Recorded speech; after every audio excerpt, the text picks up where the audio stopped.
third graders, it's Mrs. Tarek, and today I want to continue our work with watching characters travel up and over the story mountain.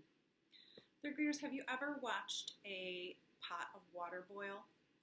I know that sounds like a strange question, but it really has a lot to do with our story mountain. When you first start to watch it, it's flat, nothing really is happening, but pretty soon little bubbles start to form. And as the water gets hotter, the bubbles get bigger and bigger until the water boils up and spills over the pan if you're not careful. So readers, today I'm going to teach you, as you get towards the end of your story, readers expect tensions to build to a boiling point. And that is when they reach the top of their story mountain. Sometimes we call this point in the story mountain the boiling point. And other times we call it the climax of a story. And when the author gets to this point in the story, they are signaling you to do a kind of mind work, a kind of brain work, a kind of thinking work.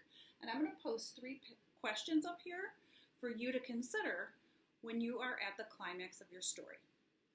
The author really wants you to concentrate and think about, how is the main character being tested at the climax or the boiling point of the story? The author also wants you to pay attention to how the main character reacts to this test. And most importantly, why is this test important to the main character's journey in the story? Third graders, we're nearing the end of Opal's story. When we left off, things had really heated up. The thunderstorm had started. Opal couldn't find Winn-Dixie. I think we are at the start of the climax of this story. I am going to start reading the next chapter to you. And when I'm reading, I want you to be thinking with these 3 questions in your mind. Mainly, right now, I want you to be thinking about, how is Opal being tested at the climax of the story? Me and the preacher started walking and calling Winn-Dixie's name. I was glad it was raining so hard because it made it easy to cry. I cried and cried and cried, and the whole time I was calling for Winn-Dixie. Winn-Dixie, I screamed. Winn-Dixie, the preacher shouted. And then he whistled loud and long, but Winn-Dixie didn't show up. We walked all through downtown. We walked past the Dewberry Boys' house and the Herman W. Block Memorial Library and Sweetie Pie's yellow house and Gertrude's pets. We walked out to the Friendly Corners trailer park and looked underneath our trailer. We walked all the way out to the Open Arms Baptist Church of Naomi. We walked past the railroad tracks and right on down to Highway 50. Third graders, I want you to think about how Opal is being tested here. She is facing the possibility of losing Winn-Dixie forever, and that would be really hard for her. He was her first friend in Naomi. He was the reason she met all of her other friends. It's a really devastating time for Opal. And she's reacting by panicking pretty badly. But I want to talk about why this is important to Opal's journey right now. I wonder what Opal will do if she loses Winn-Dixie forever, just like she lost her mama. I'm kind of thinking that even though this would be a huge loss for Opal, I think she's more prepared for it than we think she is. Let's think about what we know about her. She's brave. She's made lots and lots of new friends. I wonder if this isn't the true test that the author is giving her right now.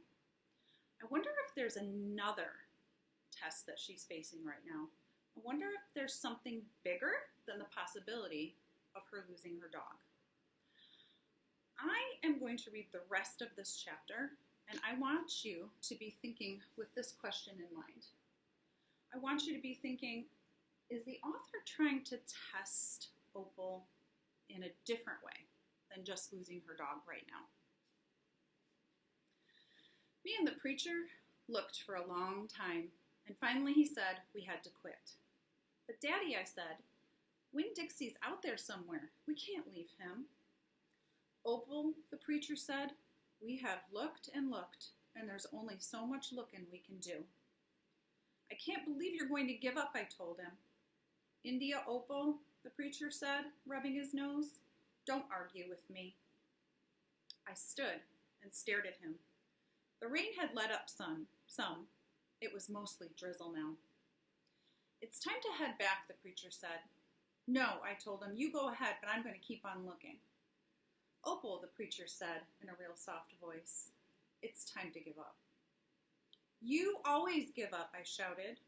You're always putting your head in your stupid old turtle shell.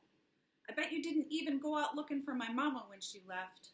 I bet you just let her run off too. Baby, the preacher said, I couldn't stop her. I tried. Don't you think I wanted her to stay too? Don't you think I miss her every day? He spread his arms out wide and then dropped them to his sides. I tried, he said. I tried. And then he did something I couldn't believe. He started to cry. The preacher was crying, and his shoulders were moving up and down, and he was making snuffling noises. And don't believe that losing Winn-Dixie doesn't upset me as much as it does you, he said. I love that dog. I love him too. Daddy, I said. I went and wrapped my arms around his waist. He was crying so hard he was shaking. It's all right, I told him. It's okay. Shh, I said to him like he was scared, like he was a scared little kid. Everything will be okay. We stood there hugging and rocking back and forth. And after a while, the preacher stopped shaking, and I held on to him. And I finally got the nerve to ask the question I wanted to ask. Do you think she's ever coming back? I whispered. No, the preacher said. No, I do not. I've hoped and I've prayed and I've dreamed about it for years, but I don't think she'll ever come back. Gloria says that you can't hold on to anything, that you can only love what you got while you've got it. She's right, the preacher said. Gloria Dump is right. Well, I'm not ready to let Winn-Dixie go, I said. I had forgotten about him for a minute, what with thinking about my mama. We'll keep looking, said the preacher. The two of us will keep looking for him. But do you know what? I just realized something, India Opal. When I told you your mama took everything with her, I forgot one thing, one very important thing that she left behind. What? I asked. You, he said. Thank God your mama left me you. And he hugged me tighter. Well, I'm glad I've got you too, I told him. And I meant it. I took hold of his hand and we started walking back into town, calling and whistling for Winn-Dixie the whole way. Wow, that's a really powerful start or part of the story. I think that's our boiling point. Readers, I wonder if you are thinking about the true test of the climax of this story. Yes, Opal is definitely being tested by not being able to find Winn-Dixie. But I'm also thinking about the test between her and her father's relationship. Opal finally is brave enough and has been pushed far enough to talk to him about how she feels about her mama leaving and talk to her father about his role in that whole situation. I'm wondering if this part is important to Opal's journey because it's her chance to build a stronger relationship with her father, and that'll be really important throughout her whole life.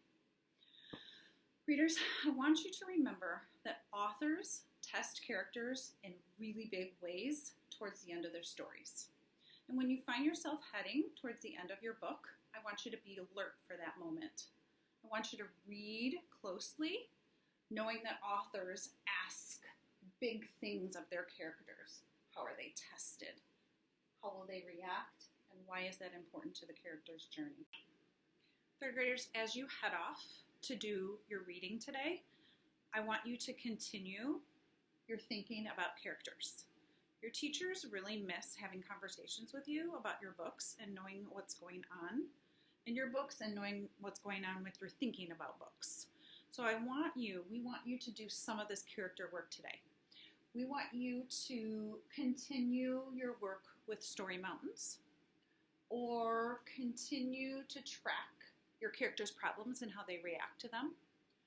You can work with your secondary characters today and talk about the role that they play.